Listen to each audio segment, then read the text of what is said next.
Miss হবে না আপনার পছন্দের টিভি শো। দেখুন জি5 অ্যাপে একদম ফ্রি। কি হলো? একে তোমার মাথায় তো চোট লেগেছে।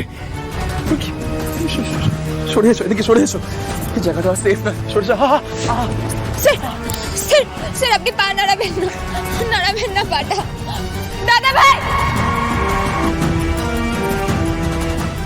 দাদা ভাই, ও দাদা ভাই, তুমি কি আছো? উদ্ধারকারীদের রাস্তার কতক্ষণ লাগবে গো? স্যারের তো পায়ে খুব চোট লেগেছে। ও দাদা ভাই, আমি লোকাল থানার অফিসার সুশান্ত রায়। অংশুমান বাবু এখানে নেই। রেস্কিউ টিম যাতে তাড়াতাড়ি আসে সেই ব্যবস্থা উনি দেখতে গেছেন। আসলে এই জঙ্গলের মধ্যে উদ্ধারকারী দলে আসতে একটু সময় লাগবে। একটু তাড়াতাড়ি করুন না, স্যার খুব কষ্ট পাচ্ছে, স্যারের পায়ে খুব লেগেছে, একটু তাড়াতাড়ি করুন। এই যে ফুলকি দাস, এদিকে এসো। স্যারের পা নিয়ে এত ব্যস্ত হতে হবে না। তোমার স্যার তো এককালে বক্সিং করতো, প্রচুর হাড় ভেঙেছে, লিগামেন্ট ছিঁড়েছে, এইটুকু যন্ত্রণা সহ্য করার অভ্যেস আছে। যন্ত্রণা সহ্য করার ক্ষমতাটাই তো বাড়াতে হয়। ভেঙেছে বলে মনে হচ্ছে না, স্প্রেন লেগেছে ভালো রকমের।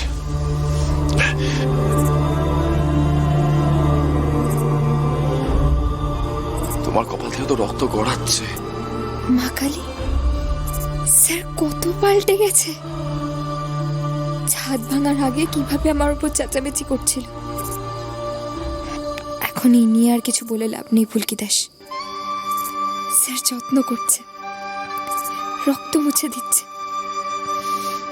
আর কিছু ভাবিস না এখন। মা কালীও না খুব অদ্ভুত। আরে বাবা, এই যত্ন আত্মি পাওয়ার জন্য কিনা এরম ভাবে ভাঙা বাড়িতে আটকে পড়ে থাকতে হলো। মুছে দিয়েছি রক্তটা, কোনো মলম টলমও তো নেই এখানে। রেস্কিউ টিম আসা অব্দি অপেক্ষা করতে হবে আমাদের।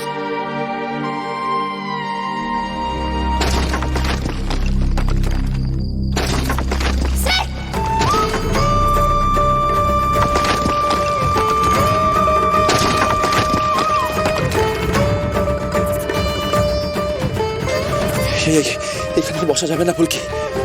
এই চামড়টা যদি আমাদের মাথায় পড়তো।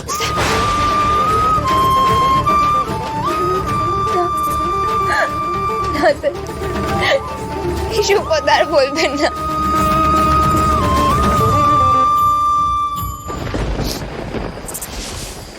এসো এসো এসো।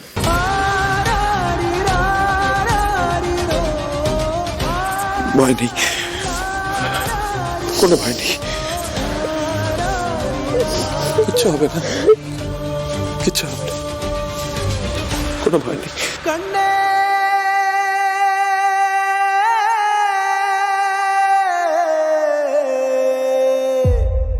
জি5 ডাউনলোড করুন আর সব এপিসোড দেখুন একদম ফ্রি।